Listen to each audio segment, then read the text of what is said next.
US లో doctor గా స్థిరపడాలని అనుకుంటున్నారా? అయితే అతి తక్కువ ఖర్చుతో ఎగ్ప్లస్ తో సాకారం చేసుకోండి.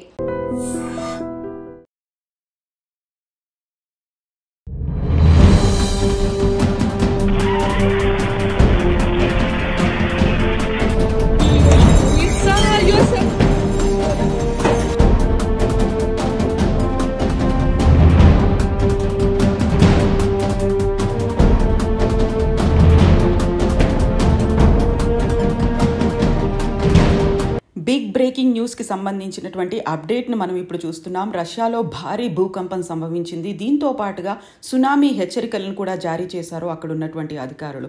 ప్రధానంగా రష్యాలోని కంచట్కా తీరంలో భారీ భూకంపం సంభవించినట్టుగా అది రిక్టర్ స్కేల్పై 8.8 మ్యాగ్నిట్యూడ్గా నమోదైందని, దీంతో పాటుగా సునామీ హెచ్చరికలను కూడా జారీ చేశారు. ఇది అధికారికంగా వెలువడినటువంటి సమాచారం. తీర ప్రాంతాల్లో ఇప్పటి వరకైతే 4 మీటర్ల ఎత్తులో అలలు ఎగిసిపడుతున్నాయి. ప్రజలు తీవ్ర భయాందోళనలకు గురై ఇళ్లల్లోంచి బయటకు రావడానికి భయపడుతున్నారు. కొంతమంది అయితే బయటకే పరుగులెత్తుతున్నటువంటి పరిస్థితులు కనిపిస్తున్నాయి.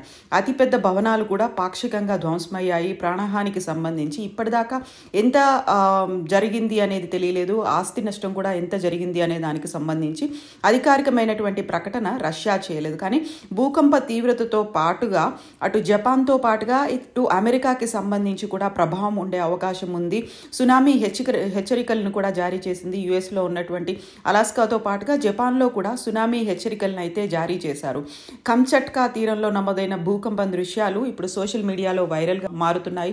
భయంకరంగా భయానకంగా కనిపిస్తున్నటువంటి ఈ అలలు చూసిన తర్వాత సునామీ కూడా తీవ్ర స్థాయిలో ఉంటుంది అనేటువంటి అనుమానాల్ని వ్యక్తం చేస్తున్నారు.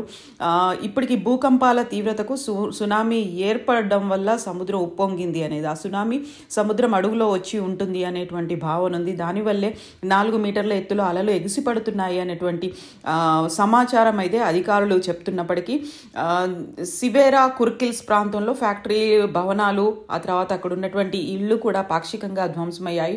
రష్యాతో పాటుగా జపాన్, యుఎస్లో ఉన్నటువంటి హవాయి తీర ప్రాంతంలో కూడా అధికారులు సునామీకి సంబంధించినటువంటి సైరన్లు మోగిస్తున్నారు. సునామీ హెచ్చరికల్ని జారీ చేస్తున్నారు.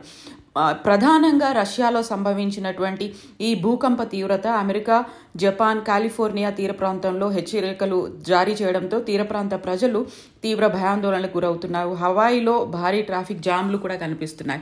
అన్ని వాహనాలు రోడ్ల మీదకి వచ్చినటువంటి పరిస్థితి. ఆ వాహనాల తీవ్రత, అవి వచ్చేటువంటి వైబ్రేషన్తో కూడా భూకంప తీవ్రత ఇంకా పెరిగినటువంటి అంచనాలు అయితే వేస్తున్నారు. సునామీ హెచ్చరికల తర్వాత పర్యాటకులు అంతా ఒకేసారి బయటకు వెళ్తున్నటువంటి పరిస్థితి. తమ సొంత వాహనాలని యూజ్ చేసుకుంటూ రోడ్ల మీదకి రావడంతో కూడా అక్కడ ఏం జరుగుతుందో, ఏ క్షణానికి ఏమవుతుందో అనేటువంటి పరిస్థితి అయితే అక్కడ కనిపిస్తోంది.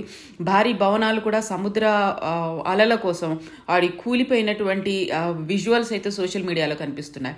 ఇక హవాయికి సంబంధించి 12 అడుగుల ఎత్తులో సముద్రపు అలలు వచ్చే అవకాశం ఉంది అనేటువంటి ప్రమాదక హెచ్చరిక కూడా జారీ చేశారు. ఇక జపాన్లో ఉన్నటువంటి ఫుకుషిమా అణు విద్యుత్ ప్లాంట్ను ఖాళీ చేశారు. 2011లో 9 తీవ్రతతో, అంటే మ్యాగ్నిట్యూడ్ మీద 9 తీవ్రతతో అప్పుడు భూకంపం సంభవించింది. ఆ టైంలో అణు విద్యుత్ ప్లాంట్ తీవ్ర నష్టం వాటిల్లింది. ఈ నేపథ్యంలో విద్యుత్ ప్లాంట్ను పూర్తి స్థాయిలో ఖాళీ చేశారు. ఇక ఇప్పుడు కంచట్కాలో ఈ ఏడాది ఇప్పటికే 5 సార్లు భూకంపం సంభవించింది. సో అత్యంత శక్తివంతమైనటువంటి భూకంపం 1952లో అదే ప్రాంతంలో సంభవించింది. 9 తీవ్రతతో భూకంపం తీవ్ర స్థాయిలో ఆ టైంలో, అంటే 1952లో దెబ్బతీసింది. ఇప్పుడు కరెక్ట్గా కంచట్కాలోనే భూకంప తీవ్రత కేంద్రం అనేది కనిపిస్తోంది. కంచట్కా అనేది పసిఫిక్ మహాసముద్రం వెంట ఉండేటువంటి సైబీరియా ప్రాంతంలో ఇది ఉంటుంది. సో ఇప్పుడు సునామీ హెచ్చరికలు, దీంతో పాటుగా సునామీ ప్రభావిత ప్రాంతాలుగా ఒకవేళ కనుక సునామీ సంభవిస్తే America, Antarctica, Indonesia, Costa Rica, Fuji, Mexico ఇలాంటి ప్రాంతాల్లో ఉండే అవకాశం ఉంది అనేటువంటి హెచ్చరికలు అయితే జారీ చేస్తున్నారు. దీంతో పాటుగా అప్రమత్తంగా ఉండాల్సినటువంటి అవసరం గురించి వార్తలు అయితే వెలువడుతున్నాయి.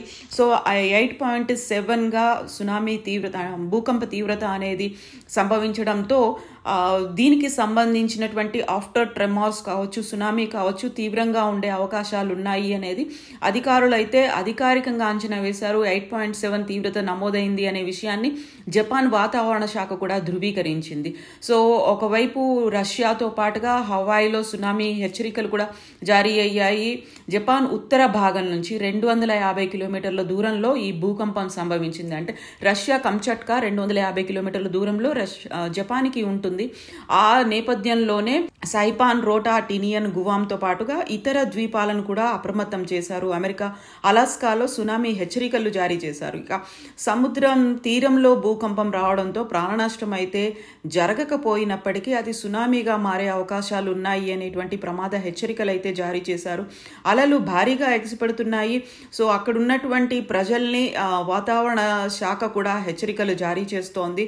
సో ఈ పరిస్థితులు ఇంకా కంటిన్యూ అయ్యే అవకాశాలు ఉన్నాయి అనేటువంటి మాట కూడా వినిపిస్తున్నటువంటి నేపథ్యంలో అప్రమత్తంగా ఉండాల్సినటువంటి అవకాశం ఉంది. ఎవాక్యుయేషన్స్ ఇన్ జపాన్, దాంతోపాటుగా యుఎస్లో ఉన్నటువంటి మేజర్ ప్రాంతాలకి సంబంధించినటువంటి ఎవాక్యుయేషన్ అనేది కూడా జరుగుతుంది అనేది అధికారికంగా ప్రకటనలు వచ్చాయి. యుఎస్ వెస్ట్ కోస్ట్లో దీంట్లో హవాయిలో ఉన్నటువంటి దగ్గర 8.8 ఎర్త్క్వేక్ మ్యాగ్నిట్యూడ్తో ఎర్త్క్వేక్ సంభవించినట్టుగా అధికారులు అనౌన్స్ చేశారు. ఇప్పటికీ సునామీతో అయితే 3-4 మీటర్ల ఎత్తులో, అంటే 10 నుంచి 13 ఫీట్ల ఎత్తులో అలలు ఎగిసి పడుతున్నాయి. అక్కడున్నటువంటి ప్రజల్ని, తీర ప్రాంత ప్రజల్ని అయితే ఎవాక్యుయేట్ చేస్తున్నారు. అక్కడి నుంచి సురక్షిత ప్రాంతాలకి తరలిస్తున్నారు. చాలా వరకు కంచట్కాలో గాయపడినటువంటి న్యూస్లు అయితే వస్తున్నాయి, బట్ పూర్తిగా అధికారికమైనటువంటి సమాచారం లేదు. పెరు, ఈక్వెడార్, చైనాల్లో కూడా వార్నింగ్స్ అనేది ఇచ్చారు. సో అక్కడ ఆ ప్రమాద తీవ్రత అటు కూడా వెళ్లే అవకాశం ఉంది అని. ఇక సౌత్ అమెరికాకి సంబంధించి 13,000 కిలోమీటర్ల దూరంలో ఉన్నటువంటి రష్యా పెనిన్సులా, రష్యా ద్వీపకల్పంలో ఇది కంచట్కాలో భూకంపం సంభవించేసరికి అది అన్నిటి మీద ఎఫెక్ట్ చూపిస్తోంది. డ్యామేజెస్ కూడా ఎక్కువయ్యాయి అనేటువంటి వార్తలు అయితే వినిపిస్తున్నాయి. అధికారికంగా ఇప్పటికీ ఎంత నష్టం జరిగింది, తీవ్రత ఎంత ఉంది ప్రజల మీద, అటు ఆస్తి మీద ఎంత నష్టం ఉంది అనేది రాకపోయినప్పటికీ మాత్రం ఇప్పటికీ తీవ్రమైనటువంటి ప్రభావం ఉండే అవకాశం ఉంది. జాగ్రత్తగా ఉంటే మంచిది. అది సునామీకి దారి తీయవచ్చు అనేటువంటి హెచ్చరికలని సునామీ యుఎస్ లో కూడా జారీ చేసినటువంటి పరిస్థితి కనిపిస్తోంది.